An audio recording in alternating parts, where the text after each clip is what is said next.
Buenos días a todos, mi nombre es María Marta Piscors, yo soy médica de planta de la sección Neurogastroenterología del Hospital de Clínicas y en esta oportunidad les voy a hablar sobre las alteraciones de la motilidad intestinal, principalmente sobre constipación funcional, diarrea funcional y síndrome de intestino irritable.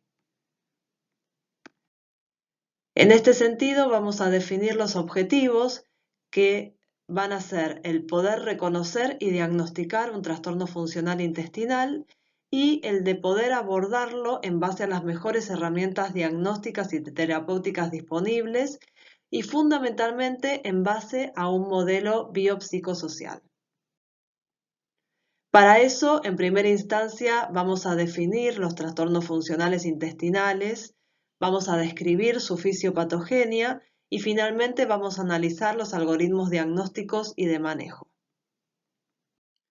Para ejemplificar, vamos a describir un caso clínico de una paciente de sexo femenino de 45 años de edad que consulta por dolor abdominal difuso, distensión abdominal y constipación de 2 años de evolución. No refiere sangrado digestivo, ni perdió peso, ni tiene antecedentes familiares de cáncer de colon, tiene un examen físico y un laboratorio absolutamente normales y bueno, ella es una ama de casa que está sometida a bastante estrés en su vida diaria, consume una dieta rica en fibras y no realiza actividad física. Entonces, este es un caso ejemplificador que nos va a servir para explicar no solo las manifestaciones clínicas, sino cuáles son los puntos a los que debemos prestarle atención cuando abordamos un paciente con un probable trastorno funcional intestinal.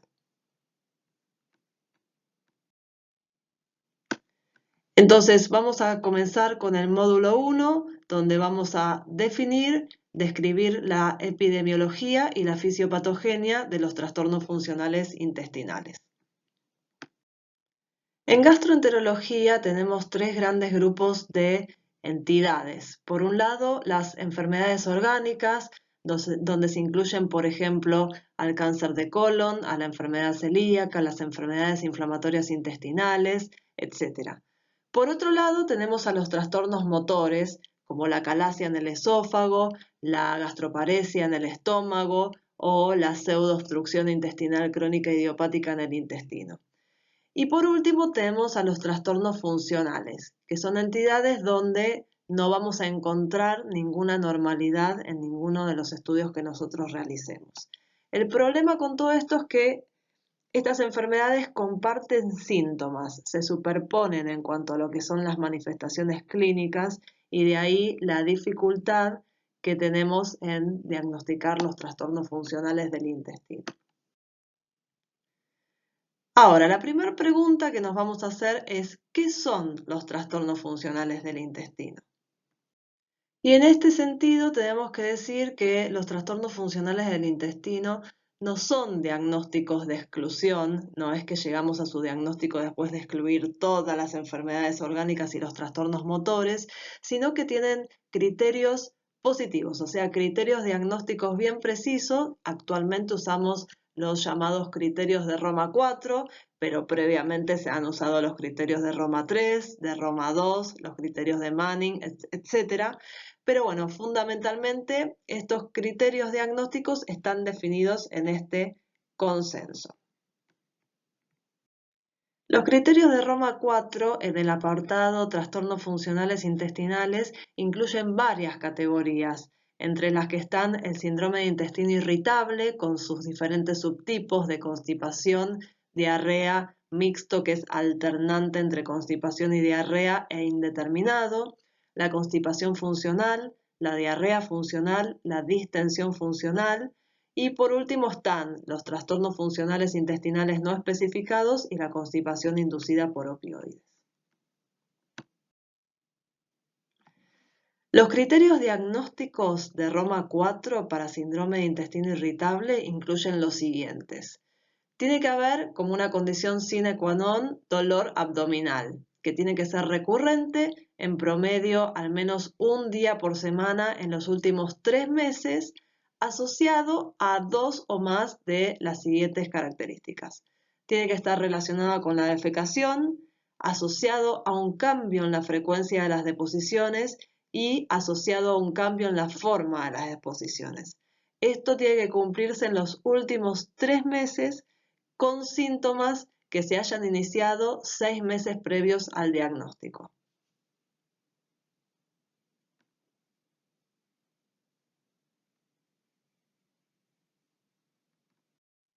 Hay una serie de síntomas que no están incluidos dentro de los criterios diagnósticos de intestino irritable, pero que son síntomas que están asociados tanto gastrointestinales como no gastrointestinales.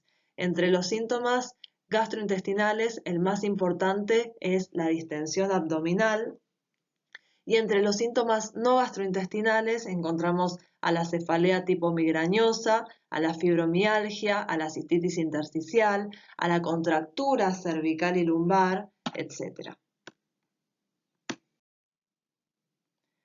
En cuanto a lo que es constipación funcional, los criterios de Roma 4 lo definen como 2 o más de los siguientes en más del 25% de las defecaciones. La presencia de esfuerzo defecatorio, de heces duras, de sensación de evacuación incompleta, sensación de obstrucción anorrectal o sensación de que el paciente no puede evacuar completamente, digitación, o sea, la necesidad de retirar la materia fecal con el dedo o con alguna maniobra perineal, y al menos 3 defecaciones por semana. Y por último, los criterios de Roma 4 para lo que es diarrea funcional incluyen deposiciones desligadas o líquidas sin dolor abdominal en más del 25% de las deposiciones. Y estos criterios también deben estar presentes en los últimos 3 meses con síntomas de larga data, que se hayan iniciado 6 meses antes. Entonces, ahora nos vamos a preguntar cuál es la importancia clínica, social y económica de los trastornos funcionales intestinales. En ese sentido, tenemos que decir que los trastornos funcionales intestinales, en este caso vamos a hablar del síndrome de intestino irritable, es una entidad que es sumamente frecuente. Estas son estadísticas hechas a nivel nacional, donde se encontró que en Argentina el 12% de la población sufre de síndrome de intestino irritable, que esto tiene mayor prevalencia en mujeres y esto tiene impacto en la vida de las personas porque deteriora significativamente la calidad de vida. Esto implica mayores consultas médicas, mayor uso de recursos en salud. Estos pacientes recurren en varias oportunidades a los servicios de urgencia y utilizan recursos diagnósticos, tienen un mayor consumo de medicamentos, ausentismo laboral y escolar si hablamos de poblaciones más jóvenes y una mayor tasa de hospitalización.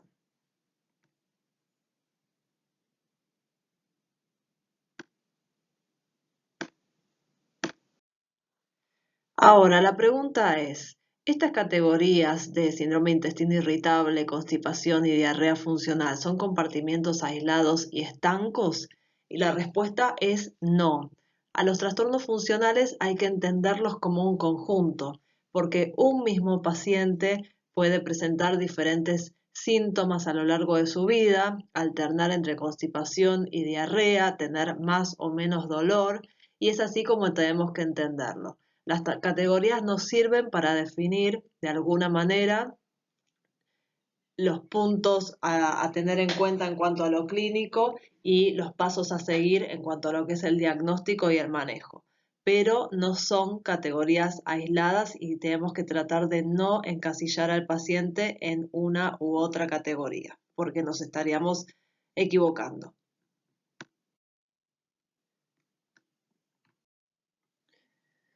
Y este es un punto muy importante que tenemos que tener en cuenta porque a los trastornos funcionales del intestino no los podemos entender como a una enfermedad que tiene solamente un fundamento fisiopatogénico.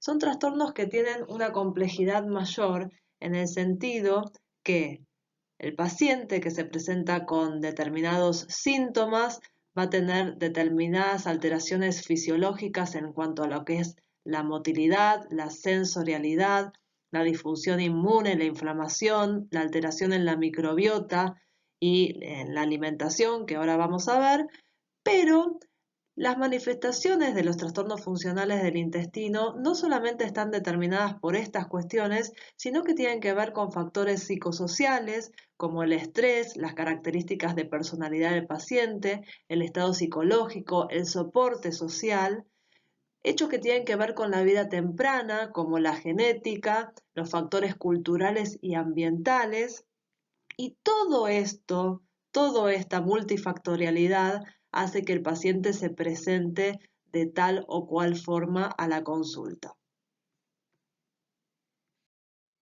Como conclusión a este primer módulo, podemos decir que los trastornos funcionales del intestino son sumamente frecuentes, que deterioran significativamente la calidad de vida de los pacientes y generan un impacto social y económico importante, que se definen en base a los criterios de Roma IV, pero que las diferentes categorías se interrelacionan, no son compartimientos estancos y aislados, y estas entidades son determinadas por múltiples factores, por lo que tenemos que evaluarlos bajo una perspectiva biopsicosocial, o sea, teniendo en cuenta al individuo en su conjunto y como un ser social.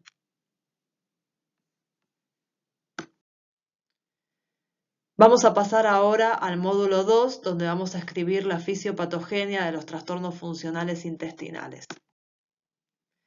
Entonces nos vamos a preguntar cuáles son los mecanismos productores de síntomas en los trastornos funcionales intestinales.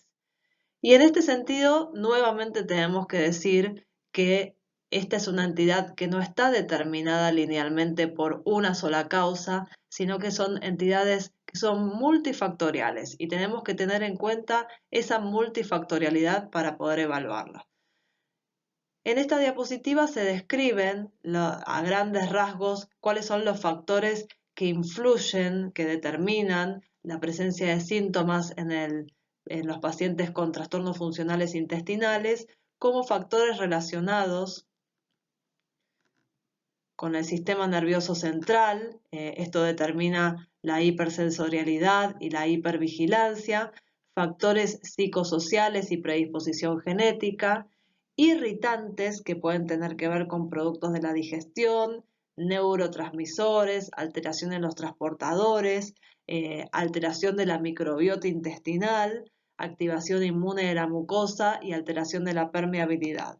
Todo esto lleva a que haya una alteración en la sensorialidad, una alteración en la motilidad y por último desórdenes de la evacuación rectal. Entonces, nuevamente volviendo a nuestro modelo, en esta diapositiva podemos ver graficado los diferentes factores que determinan la presencia de síntomas en estos pacientes, como el estrés, el aumento de la permeabilidad intestinal, la alteración del transporte a través de la mucosa, el dolor y la hipersensibilidad, la alteración de la contractilidad y la alteración de la inmunidad. Vamos a hablar en primera instancia de la flora bacteriana intestinal, qué es la flora bacteriana intestinal y cómo interfiere e influye en los síntomas de los pacientes con trastornos funcionales del intestino. En ese sentido, hay que decir que la flora bacteriana intestinal es un ecosistema, un gran ecosistema formado por cientos de especies bacterianas que colonizan el tracto intestinal inmediatamente después del parto. O sea, nosotros nacemos con el intestino estéril e inmediatamente después del parto empieza la colonización. Y esta colonización va a tener determinadas características en función de algunas variables como el tipo de parto, si es por cesárea o por vía vaginal, el tipo de dieta en la primera infancia, si es por fórmula o lactancia materna, factores ambientales como las condiciones de saneamiento en la primera infancia. Estas bacterias modulan genes presentes en el huésped y crean un ambiente favorable para ellas y previenen el crecimiento de otras bacterias. La relación entre los trastornos funcionales del intestino y la flora bacteriana intestinal empezó a pensarse cuando se describió lo que se llama actualmente síndrome de intestino irritable postinfeccioso. O sea, son pacientes que desarrollan intestino irritable después de haber padecido un episodio de gastroenteritis aguda. Actualmente se sabe que en pacientes con trastornos funcionales del intestino hay una alteración en la composición de las bacterias del intestino en cuanto a lo que es el número, que estaría disminuido, y al tipo de especies bacterianas. En pacientes con trastornos funcionales del intestino hay una disminución del número de lactobacilos y bifidobacterias y un aumento en el número de bacterias anaerobias facultativas, firmicutes, bacteroidetes y bacterias anaerobias.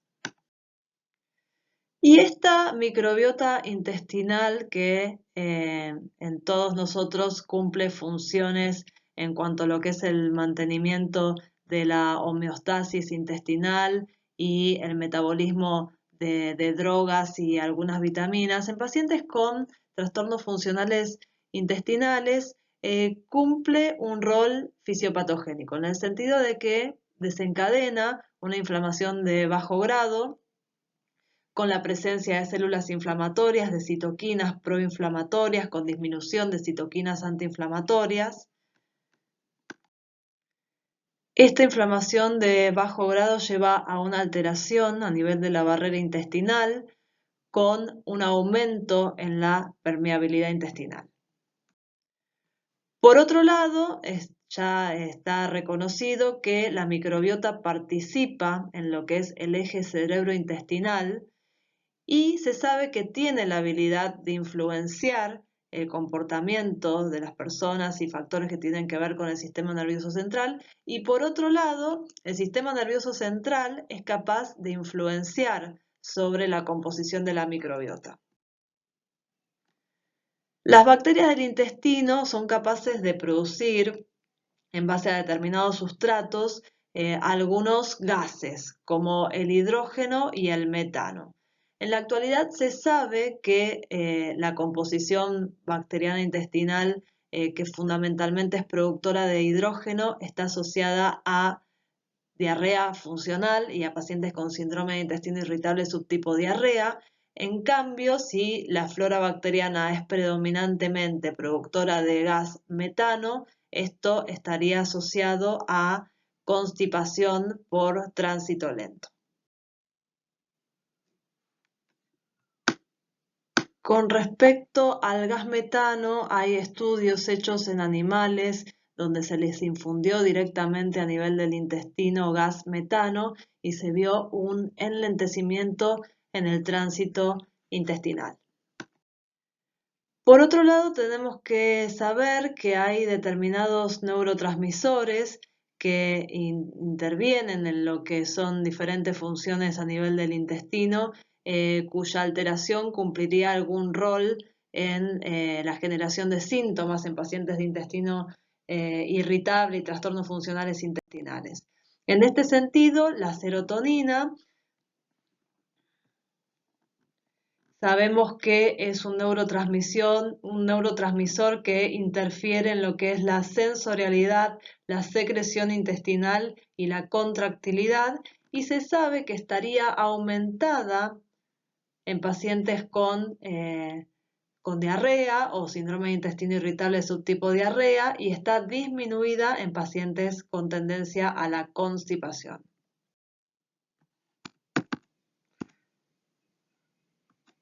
Por otro lado están los factores emocionales, y esto está bien consignado y nuevamente se sabe que los factores emocionales, ya sea el estrés, la ansiedad, la depresión, la somatización, las emociones negativas, interfieren negativamente en pacientes con trastornos funcionales del intestino a través nuevamente del eje cerebro-intestinal, con la mediación de las bacterias intestinales. Todas estas condiciones exacerban los síntomas en pacientes con trastornos funcionales, condicionan el comportamiento de la persona e influyen directamente en la severidad de los síntomas. Otro de los factores que intervienen en la génesis de síntomas en pacientes con trastornos funcionales intestinales es lo que se llama hipersensibilidad visceral. O sea, esto se ha estudiado a través de la insuflación de un balón en el recto con diferentes volúmenes y lo que se vio es que pacientes con intestino irritable tienen un umbral más bajo al dolor que los controles sanos. O sea que responden de una manera dolorosa frente a insuflaciones menores del balón comparado con los controles sanos a los que se les puede insuflar un balón con más volúmenes sin tener una hipersensibilidad. Esto actualmente se evalúa a través de lo que es la resonancia magnética funcional, o sea, desencadenando diferentes tipos de estímulos, se ve cómo se activan áreas relacionadas con la sensorialidad en el sistema nervioso central y estas áreas están más activadas en pacientes con intestino irritable o trastornos funcionales del intestino que en pacientes controlados. Con respecto al mecanismo fisiopatogénico de la diarrea funcional, se sabe que hasta un 30% de los casos tiene que ver con una mala absorción de ácidos biliares a nivel colónico. Lo que ocurre es que hay una alteración a nivel de la reabsorción de los ácidos biliares en lo que es el circuito enterohepático, con la consiguiente llegada a un exceso de ácidos biliares al colon, lo que estimula la motilidad y el tránsito colónico, aumenta la hipersensibilidad visceral, aumenta la secreción de fluidos y aumenta la permeabilidad de la mucosa. Como conclusión a este módulo, podemos decir que la fisiopatogenia de los trastornos funcionales intestinales es compleja y multifactorial, que en ella intervienen las bacterias del intestino, con la producción de determinados gases como el hidrógeno que está asociado a diarrea y el metano que está asociado a constipación, con la generación de una inflamación de bajo grado que conlleva alteraciones de la motilidad y de la permeabilidad intestinal, mecanismos de hipersensorialidad e hipervigilancia y factores psicológicos como el estrés, la ansiedad y la depresión. Vamos a pasar al siguiente módulo en el que vamos a desarrollar la evaluación clínica de los pacientes con trastornos funcionales del intestino. Para eso nos vamos a preguntar qué elementos clínicos debemos tener en cuenta para el diagnóstico de los trastornos funcionales intestinales. Y así como en la mayoría de las enfermedades, la anamnesis es de fundamental importancia junto con el examen físico. En este sentido, vamos a interrogar sobre las características del dolor, las características de las deposiciones y otros síntomas acompañantes. Con respecto al dolor, es importante interrogar la localización del mismo. El dolor en los trastornos funcionales del intestino no tiene una localización determinada, se puede presentar en cualquier sector del abdomen, pero es muy frecuente que los pacientes refieran dolor a nivel de la fosa ilíaca izquierda o del flanco derecho. Característicamente el dolor es de tipo cólico, o sea, con momentos en los que el dolor es más intenso y momentos de mejoría. Puede mejorar o empeorar con la defecación. Un dato importante es que característicamente este dolor no despierta a los pacientes y que mejora con antiespasmódicos. Las características de las deposiciones es un dato muy importante a recabar durante el interrogatorio del paciente. Para eso nosotros nos valemos de una escala que se llama escala de Bristol, que es una escala gráfica que clasifica de 1 a 7 el subtipo de materia fecal, siendo 1 deposiciones pequeñas y duras, tipo 2 deposiciones duras formadas y progresivamente la materia fecal se va digamos, disminuyendo en la consistencia hasta el tipo 7, que es de características acuosas. Esta es una escala que es muy útil para su utilización en el consultorio, ya que nos da una información bien gráfica de las características de las deposiciones del paciente.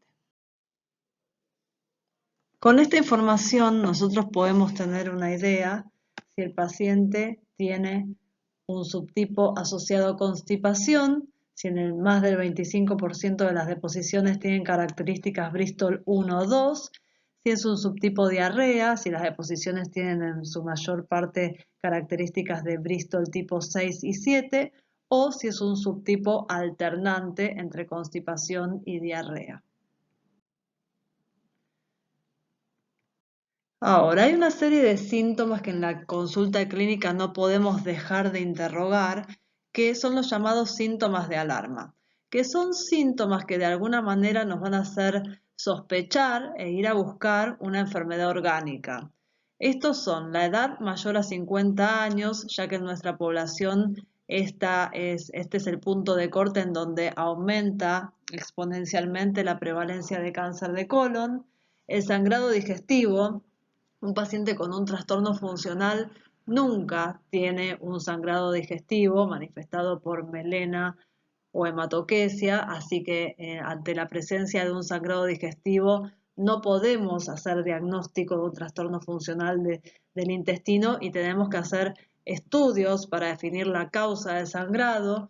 Lo mismo pasa con la anemia, la pérdida de peso inexplicada, cuando hay antecedentes familiares de cáncer de colon en edades tempranas y si los síntomas son atípicos. ¿Esto qué significa? Por ejemplo, si el paciente tiene un dolor de intensidad tal que lo hace despertarse de noche o que no responde a las medidas iniciales. Entonces, ante cualquiera de estos síntomas de alarma, nosotros tenemos que estar atentos porque es indicación de estudiar al paciente para descartar enfermedades orgánicas.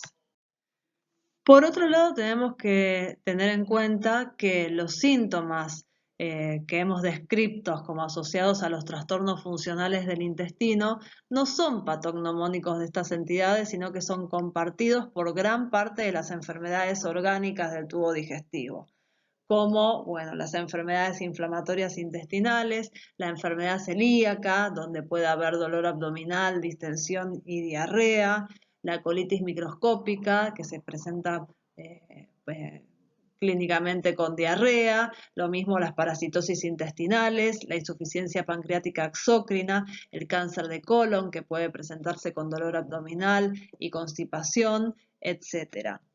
Esto es importante porque siempre tenemos que estar atentos, no solo en la consulta inicial, sino en las subsecuentes consultas ante la aparición de algún síntoma que nos haga sospechar que el paciente puede estar cursando en realidad alguna de estas enfermedades, porque estas enfermedades tienen cada una de ellas un tratamiento específico. Ahora, la siguiente pregunta tiene que ver con los estudios que debemos realizar si existen signos de alarma.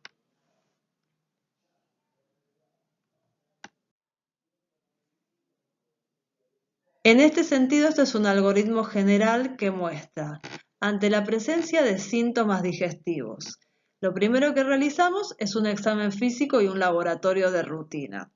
Ahora, si el paciente tiene menos de 50 años, no tiene signos de alarma y tiene un examen físico y un laboratorio normales, a priori nosotros podemos hacer diagnóstico de un trastorno funcional intestinal. Si el paciente, en cambio, tiene más de 50 años, alguno de los signos de alarma o alguna alteración en el examen físico o algún dato de laboratorio anormal, entonces lo tenemos que estudiar para descartar enfermedades orgánicas. La forma de estudiar al paciente mayor de 50 años o con signos de alarma va a depender del síntoma principal de presentación. Si el paciente es constipado, tenemos que descartar alteraciones de la glándula tiroides y obligatoriamente tenemos que hacer una colonoscopía para descartar fundamentalmente cáncer de colon. En cambio, si el síntoma de presentación es la diarrea, tenemos que tener en mente también las disfunciones tiroideas, el hipertiroidismo principalmente, la enfermedad celíaca, por eso es recomendable siempre hacer anticuerpos para medir la inmunoglobulina A total y la inmunoglobulina A antitransglutaminasa. Lo mismo que un análisis de materia fecal buscando parásitos, si nos encontramos en alguna zona endémica o si el paciente ha tenido viajes recientes, si hay sospecha de insuficiencia pancreática exócrina porque el paciente tenga factores de riesgo como el enolismo o el tabaquismo, debemos solicitar una elastasa fecal, un esteatocrito para ver la cantidad de grasa en la materia fecal y eventualmente estudios endoscópicos. En este caso lo que haríamos es una endoscopía digestiva alta con biopsias de la segunda porción del duodeno y bulbo para descartar enfermedad celíaca y una colonoscopía con ileoscopía y biopsias escalonadas, aunque la mucosa sea normal, para descartar colitis microscópica. La siguiente pregunta tiene que ver con cómo medimos la severidad en el síndrome de intestino irritable. Y en los trastornos funcionales, la severidad de los síntomas se mide en función de la alteración de la calidad de vida en el paciente y la alteración en poder realizar o no sus actividades cotidianas. Existen diferentes escalas, la más utilizada es la llamada escala de severidad en intestino irritable, que mide todos estos parámetros de una manera analógica visual, con una escala que va del 0 al 10, donde el paciente puede marcar la alteración en su calidad de vida en función de los diferentes síntomas asociados. La siguiente pregunta tiene que ver con qué otras cuestiones, aparte de lo puramente digestivo, tenemos que interrogar en un paciente en el que sospechamos un trastorno funcional del intestino. Y en este sentido, como hemos dicho previamente, hay algunas comorbilidades, nosotros le llamamos no gastrointestinales, que tenemos que indagar. Entre ellas las comorbilidades psicológicas, como la ansiedad, la depresión, el estrés, la somatización y otras comorbilidades como la cefalea tipo migrañosa, la fatiga crónica, la fibromialgia, la cistitis intersticial que se manifiesta con ardor al orinar con urocultivos repetidamente negativos, la contractura cervical, la contractura lumbar, el insomnio. Por otro lado, es fundamental interrogar sobre los hábitos alimentarios del paciente, ya que existen una serie de alimentos agrupados bajo el acrónimo de FODMAPs que son alimentos fermentables, como vamos a desarrollar más adelante, y esto tenemos que conocerlo. En pacientes constipados es muy importante, además de indagar sobre las características de las deposiciones, interrogar si el paciente tiene esfuerzo defecatorio, que esto es la necesidad de hacer mucha fuerza para expulsar la materia fecal, sensación de evacuación incompleta, o sea, la sensación de que no se evacuó completamente el recto, distensión abdominal, deposiciones duras y fundamentalmente digitación, o sea, la necesidad de extraer la materia fecal con el dedo o realizando alguna maniobra perineal. Esto es muy importante de diagnosticar o de interrogar en la anamnesis, ya que son datos clínicos que hablan de un probable trastorno en la relajación de los músculos del piso de la pelvis. El examen físico, como todo paciente, debe ser completo, pero haciendo hincapié en el examen abdominal. Debemos palpar el abdomen de manera superficial y la palpación profunda también, buscando zonas de dolor, evaluando si hay distensión abdominal. Debemos auscultar los ruidos hidroaéreos, hacer maniobras en búsqueda de visceromegalias y percutir en el caso de que encontremos un abdomen distendido para discriminar si se trata de una percusión timpánica o mate. Pero un aspecto fundamental del examen clínico, sobre todo en pacientes constipados, es el examen digital funcional. En este examen nosotros evaluamos las características de la piel circundante a la región anal, evaluamos la sensorialidad tocando los 4 cuadrantes con un hisopo y evaluando la vía aferente y eferente, y luego realizamos un tacto rectal evaluando el tono de reposo del esfínter anal interno bajo la contracción voluntaria, que nos habla del tono del esfínter anal externo, y fundamentalmente evaluamos la maniobra de pujo. Durante esta maniobra tenemos que notar en la base del dedo una relajación del esfínter anal interno, y en la punta del dedo una rectificación del ángulo rectoanal por relajación del músculo puborectal. En el caso de que este movimiento sea anormal o sea inverso, hablamos de disinergia rectoanal, dato que después vamos a corroborar por otros métodos.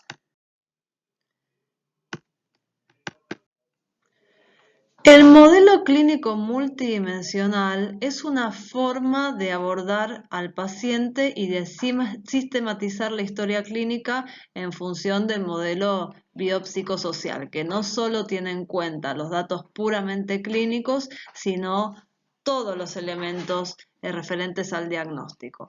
En este sentido, este modelo nos habla de una categoría A, donde vamos a consignar el diagnóstico clínico, por ejemplo, síndrome de intestino irritable.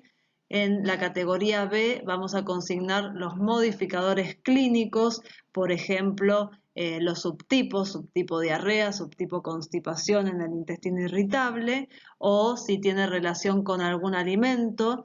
En la categoría C vamos a consignar el impacto de los síntomas en las actividades diarias del paciente, si es leve, moderado o severo. En el D, los modificadores psicosociales, ya sea que el paciente tenga estrés, ansiedad, depresión, que somatice, etcétera, etcétera. Y en la última categoría, en la categoría E, vamos a consignar los hallazgos objetivos en los estudios complementarios que hayamos solicitado. Como conclusión a este módulo podemos decir que la anamnesis es de fundamental importancia en la evaluación de los trastornos funcionales intestinales. ¿Por qué? Porque nos sirve para definir el diagnóstico clínico, para descartar la presencia de síntomas de alarma que nos modifiquen el abordaje, para subclasificar al paciente y determinar los modificadores clínicos, para determinar la severidad y el impacto en la vida del paciente, y para determinar la presencia de comorbilidades. En el siguiente módulo vamos a hablar sobre los exámenes complementarios en pacientes con trastornos funcionales. En cuanto a la selección de los estudios complementarios a realizar en pacientes con trastornos funcionales del intestino, tenemos que ser muy juiciosos y tener en cuenta que la selección va a depender fundamentalmente del subtipo de trastorno funcional y del síntoma de presentación principal. Iniciamos siempre con estudios mínimamente invasivos y de menor complejidad, y en función de la necesidad se va avanzando en complejidad. Y en esta instancia ya tenemos que haber descartado, ya sea clínicamente porque no hay síntomas de alarma o por otros métodos complementarios, cualquier confundidor como los que ya hemos nombrado, ya sea la enfermedad celíaca, las disfunciones en la glándula tiroides, el cáncer de colon, etcétera, etcétera, etcétera. Así es que si el paciente se presenta principalmente por distensión abdominal y o diarrea crónica, Entonces vamos a optar por estudiar en primera instancia la microbiota intestinal y vamos a realizar, como vamos a describir más adelante, un test de aire expirado con medición de hidrógeno. Por otro lado, tenemos la posibilidad de evaluar intolerancias o malabsorción a algunos azúcares como la lactosa, la fructosa y el sorbitol. Por otro lado, en pacientes constipados tenemos la opción de realizar un test de aire expirado con medición de hidrógeno, pero fundamentalmente de metano, que es el gas que se asocia a constipación, un estudio de tiempo de tránsito colónico con marcadores radioopacos, como vamos a describir más adelante, los estudios manométricos anorrectales y si necesitamos definir alguna cuestión anatómica y funcional al mismo tiempo, tenemos la opción de realizar una videoefecografía o resonancia dinámica de pelvis o ecografía transperineal. Intestinales. En ese sentido, la primera pregunta que nos vamos a hacer es ¿cómo estudio la microbiota intestinal? El estudio de la microbiota intestinal es complejo.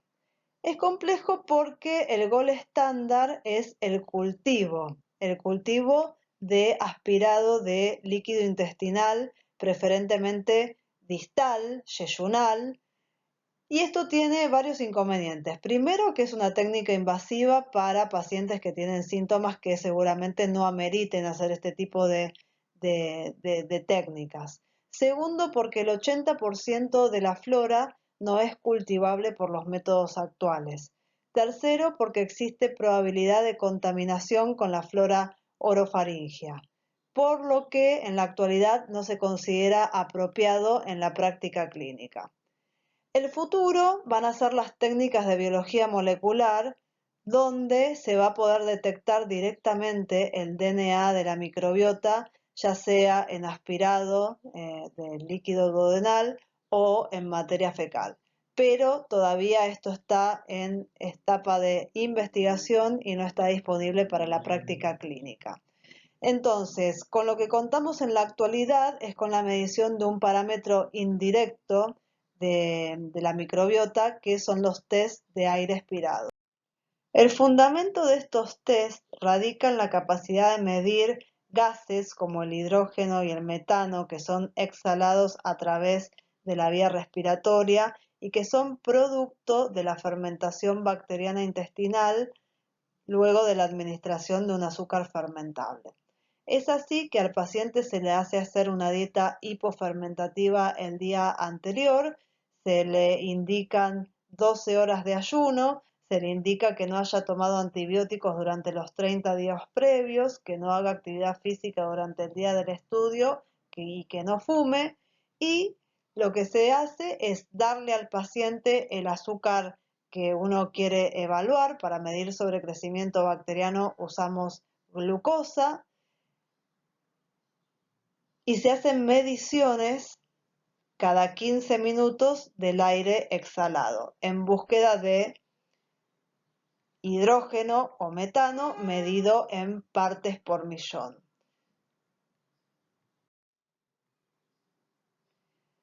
Entonces, en función de lo que nosotros querramos medir, usamos diferentes sustratos. Por ejemplo, la glucosa la utilizamos para medir el sobrecrecimiento bacteriano intestinal, la lactosa para ver si el paciente es intolerante o tiene malabsorción de lactosa, y la fructosa y el sorbitol si el paciente tiene intolerancia o malabsorción de fructosa y sorbitol.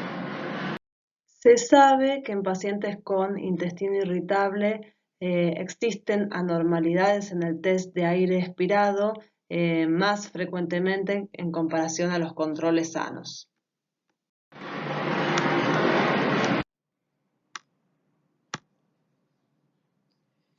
Se sabe que el metano es un gas que está asociado de manera directamente proporcional a constipación e inversamente proporcional a diarrea,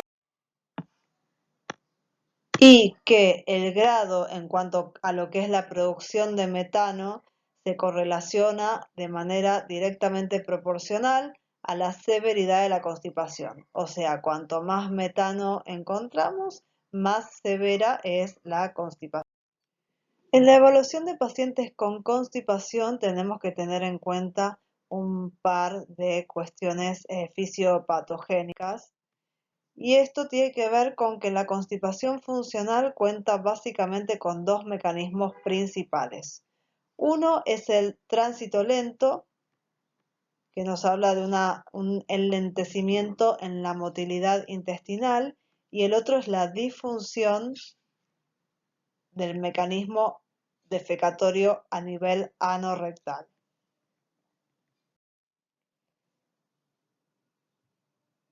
Hay que decir que estas son estadísticas locales. La prevalencia global de constipación funcional es de un 9.1%, que prevalece en mujeres, y en cuanto a los subtipos, un 62% tienen que ver con tránsito lento, en cambio un 38% tienen que ver con una alteración a nivel de obstrucción al tracto de salida o disfunción a nivel anorrectal. La próxima pregunta tiene que ver con cuáles son los estudios funcionales que permiten establecer el diagnóstico de constipación por tránsito lento. Y el mejor método en ese sentido es el denominado tiempo de tránsito colónico. Este es un método que es muy sencillo, que es de baja complejidad, que se puede realizar en cualquier ámbito. Lo que se hace es administrarle al paciente una cápsula que contiene 24 marcadores que tienen determinada densidad específica y se hacen radiografías simples de abdomen que tienen que incluir las cúpulas diafragmáticas y la pelvis en el día 1, 3, 5 y 7. La radiografía que nos interesa es la del quinto día y lo que tenemos que evaluar en primera instancia es el porcentaje de retención. Si hay una retención de más del 20% de los marcadores, o sea, más de 5 marcadores, estamos hablando de anormalidad. Y tenemos dos patrones en función de dónde se localicen esos marcadores. El primer patrón es tipo obstrucción al tracto de salida, que es cuando los marcadores se localizan a nivel del recto sigma. Y el segundo patrón es el patrón de tránsito lento, donde al quinto día vemos más de 5 marcadores dispersos por todo el intestino o localizados a nivel del colon derecho. La siguiente pregunta tiene que ver con cuáles son los estudios funcionales que nos permiten fehacientemente establecer el diagnóstico de disfunción de la defecación. Y dicho estudio es la manometría anorrectal en primera instancia, que es un estudio por el cual nosotros podemos medir presiones. En este sentido, se realizan diferentes mediciones luego de colocar un catéter a nivel anorrectal con un balón en la punta que nos va a servir para medir tanto la sensorialidad como el reflejo rectonal inhibitorio. Entonces, se hacen mediciones de la presión del canal anal en reposo, mediciones de la contracción voluntaria que nos hablan del esfínter anal externo, de la relajación voluntaria, o sea, hacemos hacer al paciente un movimiento de pujo, el reflejo rectonal inhibitorio, la sensorialidad y la compliance rectal. En este sentido, en pacientes constipados, lo que nos interesa fundamentalmente es la maniobra de pujo. Entonces, normalmente, frente al pujo, nosotros tenemos una línea que representa la presión basal. Frente al pujo, esa línea tiene que bajar. Esto significa que el esfínter y el músculo puborectal se están relajando, a diferencia de lo que ocurre en la contracción voluntaria, donde vemos un aumento en la presión. En cambio, en pacientes con disinergia rectoanal o pujo paradojal, en vez de observarse una relajación, vemos un aumento en la presión que está representando una contracción en el momento de la defecación, o sea, un pujo paradojal. O sea que el paciente está haciendo el movimiento exactamente al revés de cómo debería hacerlo. En estos últimos años esta tecnología ha mejorado. Ahora tenemos lo que se llama manometría anorrectal de alta resolución, que tiene varias ventajas con respecto a lo que es la manometría convencional, en el sentido de que la sonda cuenta con mucho más sensores localizados en con los que podemos evaluar los 4 cuadrantes a diferentes niveles al mismo tiempo y tener así un registro preciso de la totalidad de la zona anorrectal. Además de esto, la representación ya no es más con líneas, sino con plots topográficos de colores, o sea, las presiones están representadas por colores, siendo los más rojos presiones más altas y los colores más azules, presiones más bajas. Los estudios que vienen a continuación son estudios que sirven para definir la anatomía de pacientes con trastornos en la defecación, además de objetivar desde el punto de vista anatómico la dinámica anorrectal.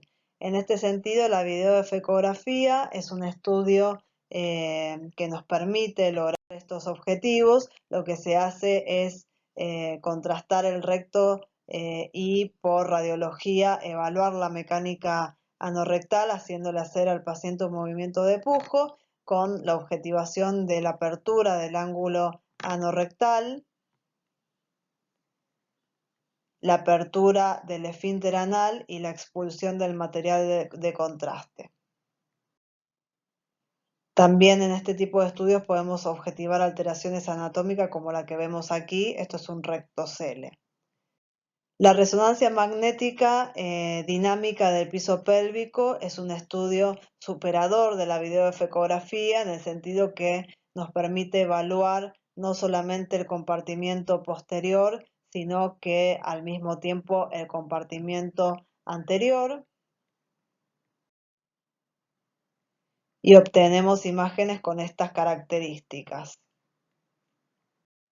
Y por último, el método más novedoso es la ecografía transperineal, que es una ecografía que se hace solamente apoyando el transductor sobre el periné con un equipo especial que nos permite hacer cortes coronales, longitudinales y transversales para hacer una reconstrucción tridimensional de todo el piso pélvico y poder tener imágenes dinámicas también. Como conclusión de este módulo podemos decir que los estudios complementarios nos ayudan a entender en parte los mecanismos desencadenantes de síntomas y nos ayudan a orientar el manejo definitivo del paciente. Deben solicitarse de manera escalonada y en base a una sospecha clínica clara. Módulo 5. Tratamiento.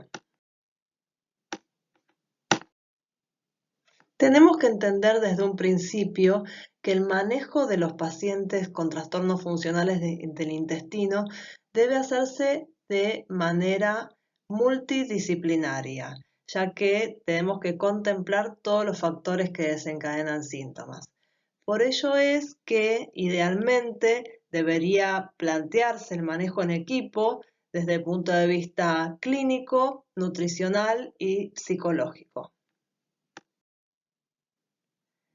Empezamos siempre con medidas simples. La mayor parte de los pacientes van a responder a estas medidas, que son cambios en la alimentación, el agregado de actividad física, el manejo del estrés y algunas drogas sencillas para manejar los síntomas del paciente.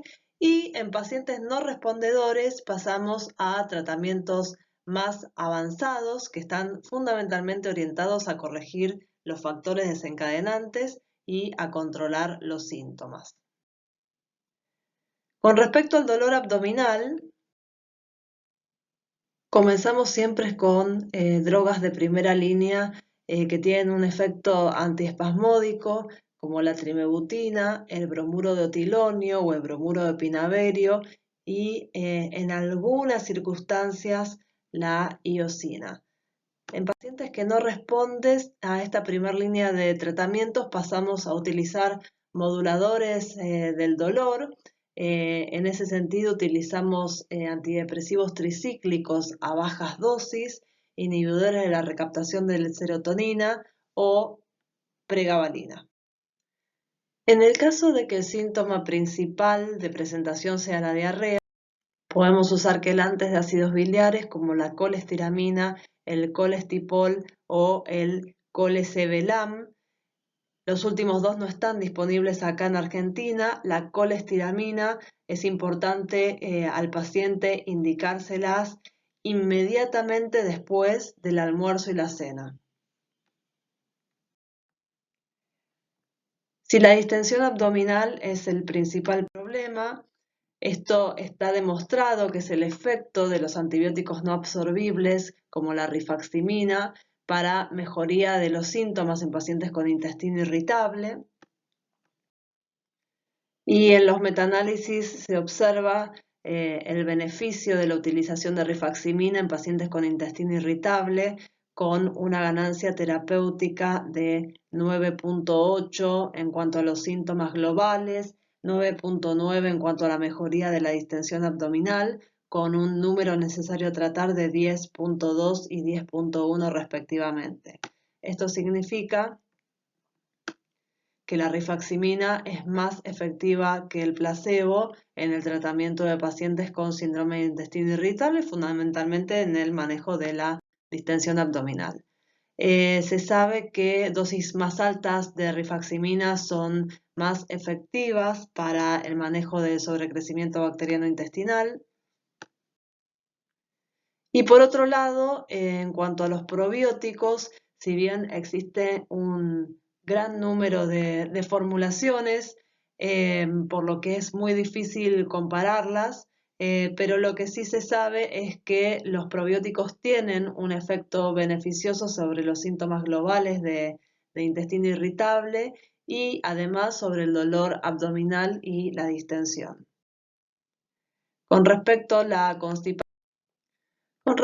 constipación, y volviendo a nuestro algoritmo general, sabemos que la mayor parte de los pacientes también van a responder a medidas sencillas, como el aumento de fibra, el aumento de la cantidad de líquido que el paciente ingiere, la actividad física y eventualmente el uso de laxantes.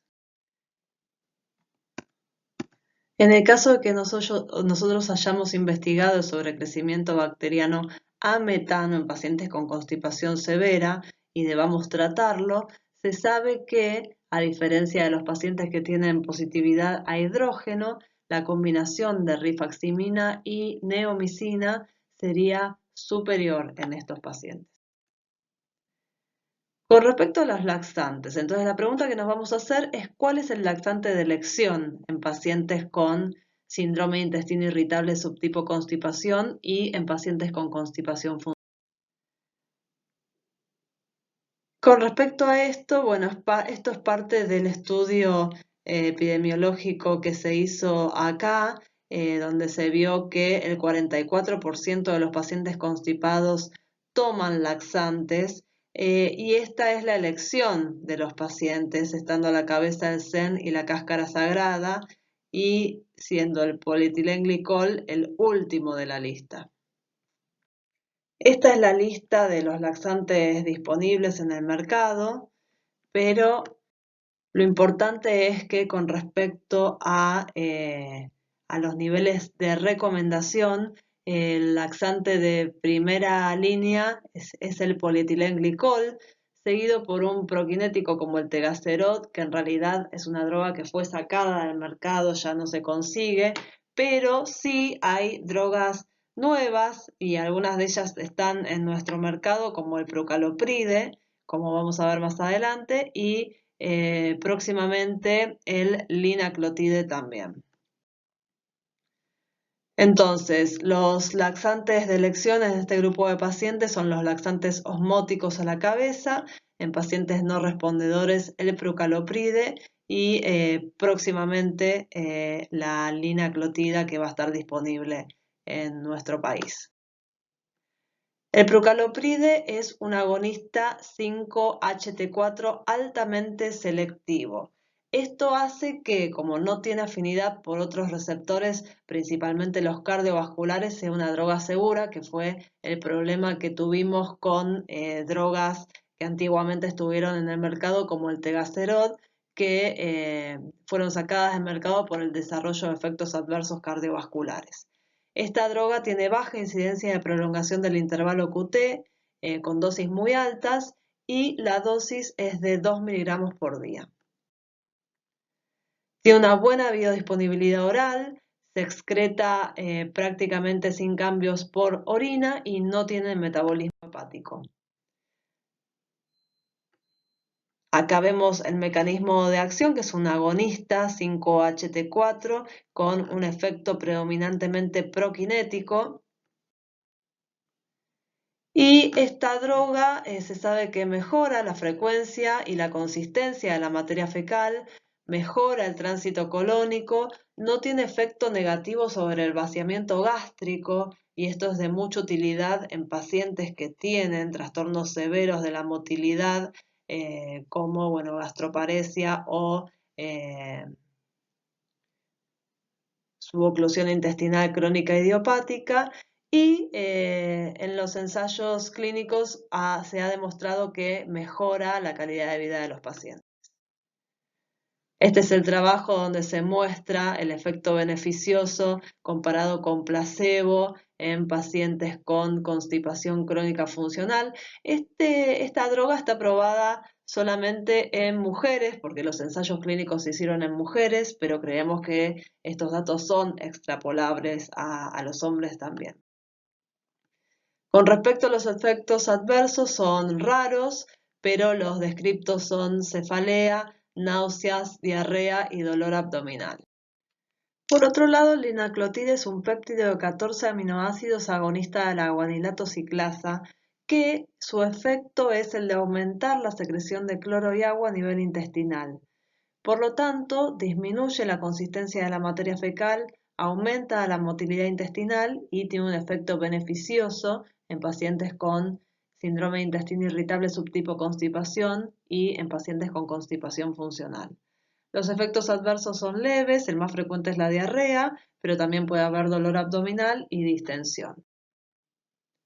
Acá vemos el mecanismo de acción a nivel molecular, con estimulación de los receptores de la guanilato ciclasa y el consiguiente aumento de la secreción hacia la luz intestinal de cloro y agua.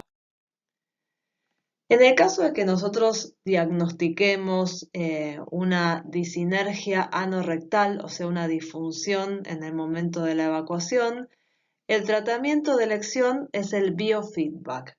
Este es un tratamiento de reentrenamiento donde se le enseña al paciente a relajar los músculos estriados del piso de la pelvis durante una defecación simulada con una respuesta visual. O sea, el paciente ve en la pantalla lo que está haciendo mal, se lo corrige y una vez detectado el problema y enseñado el movimiento correcto, se lo practica varias veces.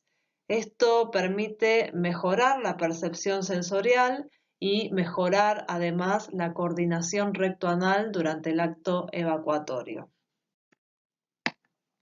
Desde el punto de vista nutricional, tenemos que tener en cuenta que existe un grupo de alimentos cuyo acrónimo es FODMAPs. FODMAPs, la F de fermentables, y luego oligosacáridos, disacáridos, monosacáridos y polioles, que son alimentos fermentables.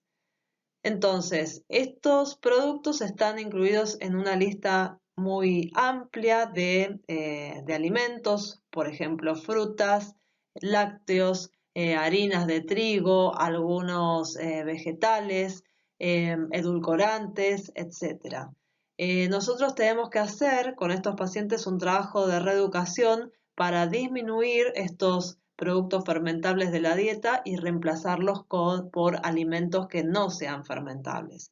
Idealmente, este trabajo tiene que estar a cargo de una nutricionista especializada para que el paciente no sufra déficits nutricionales durante el tratamiento. Está demostrado que este tipo de dietas desencadenan, provocan mejoría en pacientes con intestino irritable en diferentes ensayos clínicos. Y por último, el abordaje psicológico. Esto es de fundamental importancia en pacientes con comorbilidades psicológicas fundamentalmente o en pacientes que no son capaces por sí mismos de resolver del todo los síntomas con las normas de manejo sencillas. Tenemos que tener en cuenta que es fundamental el abordaje psicológico. Debemos recordar que estos pacientes tienen una gran asociación con trastornos de ansiedad, con depresión y desórdenes de somatización. Como conclusión, podemos decir que el manejo de los trastornos funcionales intestinales idealmente debe ser multidisciplinario. Se debe abordar en función del síntoma principal de presentación y sin descuidar los factores nutricionales y psicológicos. Para finalizar, vamos a presentar el caso de una paciente de sexo femenino de 52 años de edad que tiene antecedentes de hipertensión arterial, hipotiroidismo, que consulta por distensión abdominal, dolor y constipación de 8 meses de evolución. Con respecto a la distensión, era permanente, principalmente asociado a la ingesta de algunas frutas, verduras y harinas. El dolor abdominal era difuso, de tipo cólico, leve, con mejoría luego de las deposiciones y que no la despertaba de noche. La catarsis era de frecuencia variable, pero Bristol 1, con esfuerzo defecatorio y sensación de evacuación incompleta. La paciente no había perdido peso, no refería sangrado digestivo ni antecedentes familiares de cáncer de colon. Había tenido una gastroenteritis aguda un mes previo al inicio de los síntomas y refería labilidad emocional y llanto fácil debido a que estaba sometida a un estrés laboral importante. Además de esto, refería cefaleas frecuentes y contractura cervical. Se le realizaron análisis de sangre que fueron normales, con pruebas de función de la tiroides normales y anticuerpos para enfermedad celíaca negativa, y una colonoscopía completa hasta ciego, sin lesiones, con una muy buena preparación intestinal medida por la escala de Boston. Había iniciado tratamiento con aumento de fibra en la dieta, líquido, antiespasmódicos, se usó trimebutina y polietilenglicol, con mejoría de la consistencia de la materia fecal, pero empeoramiento de la distensión y el dolor y persistencia de las dificultades evacuatorias. Frente a este cuadro, ¿usted qué haría? Tratamiento empírico con rifaximina, tiempo de tránsito colónico con marcadores radiopacos, un test de aire expirado con glucosa y medición de hidrógeno y metano, tratamiento empírico con probióticos o manometría anorrectal. En este sentido vamos a decir que, rifaximina empíricamente podemos usar, pero si tenemos a disposición la realización de un test de aire expirado, preferimos hacerlo. En este caso es importante la medición de metano, dado que la paciente sufre de constipación. El tiempo de tránsito colónico con marcadores radiopacos es un estudio de baja complejidad que puede ser de suma utilidad para definir el mecanismo de su constipación funcional, o sea, si esta es predominantemente por tránsito lento o secundaria a una disfunción anorrectal. Lo mismo pasa con el tratamiento empírico con probióticos. Si tenemos a disposición el test de aire expirado, elegimos hacerlo previamente. Y la manometría anorrectal la reservaríamos para una segunda instancia. Se realizó entonces un test de aire expirado con glucosa y medición de hidrógeno y metano que mostró valores elevados de metano compatibles con un patrón fermentativo a metano. Y el tiempo de tránsito colónico con marcadores radiopacos mostró una persistencia de los marcadores de más de 5 marcadores al quinto día, localizados todos a nivel de recto sigma. y esto es compatible con una disfunción del mecanismo defecatorio anorrectal. Con respecto a el tratamiento del sobrecrecimiento bacteriano, ¿usted qué tratamiento indicaría? Rifaximina, 400 miligramos cada 8 horas por 10 días, probióticos por 30 días, rifaximina 550 miligramos cada 8 horas por 14 días y probióticos, o rifaximina 550 miligramos cada 8 horas más neomicina 500 miligramos cada 12 horas por 14 días. La opción más aceptada es la última, ya que, como mostré previamente, parecería que la combinación de rifaximina y neomicina es más apropiada para tratar el sobrecrecimiento bacteriano a metano.